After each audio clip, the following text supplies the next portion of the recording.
ఆ స్వామి అనుగ్రహం చూడండి స్వామి. పోలీస్ వాళ్ళు ఎట్టి పరిస్థితిలో పోనీయం పైకి అని చెప్పారు. నిజంగా ఈ రోజు ఒక గొప్ప అదృష్టం మాతోని మా చంద్రశేఖర్ పిల్లయ్య గారు, గర్భ సిద్ధ వీరందరూ వచ్చి పోలీస్ వారితో ఎగ్జిక్యూటివ్ ఆఫీసర్ తో మాట్లాడి ఈ రోజు ఈ అమ్మకు పైకి ఎక్కడానికి అనుమతి వచ్చింది స్వామి. శబరిమల కొండకి ఎక్కుతుంది స్వామి. ప్రపంచంలో మొట్టమొదటిసారి ఇనుముడుతోని ఈ బంగారు తల్లి శబరిమలకి ఎక్కుతుంది స్వామి. అయ్యప్ప, ప్రతి ఒక్కరిని నేను శబరిమలతోని ఇక్కడ మీ అందరికి కూడా రిక్వెస్ట్ చేస్తున్నాను, దయచేసి ఈ గోమాతను కాపాడదాం, గోరక్షణ. ఎందుకంటే దేశం వ్యాపకంగా అభం శుభం తెలియని ఈ గోవులు దాదాపు 50,000 నుంచి 1,00,000 ఆవులు అతి కిరాతకంగా చంపేస్తున్నారు. ఈ గోవు లేకపోతే మన మనుగడ లేదు.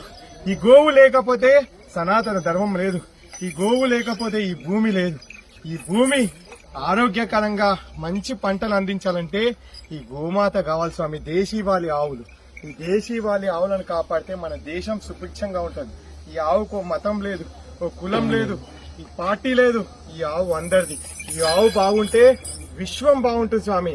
అలాంటి విశ్వమాతతోని ఈ రోజు పాదయాత్ర చేసే అదృష్టం కొందరు స్వాములకు దొరికింది స్వామి.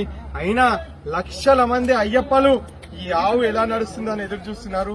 ఖచ్చితంగా స్వామి ఈ ఆవు శబరిమలకి వెళ్తుంది స్వామి. సంతోషం స్వామి. అయ్యప్ప, అయ్యప్ప, ఈ స్వామి గోవులను కాపాడు స్వామి.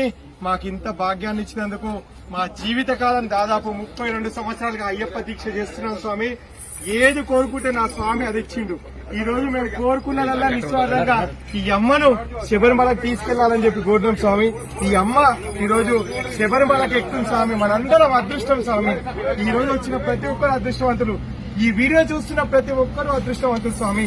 ఈ గోమాత సకల దేవతా స్వరూపమైన ఈ గోవు ఈ రోజు శబరిమల కొండకి ఎక్కుతుంది స్వామి. స్వామి శరణమయ్యప్ప.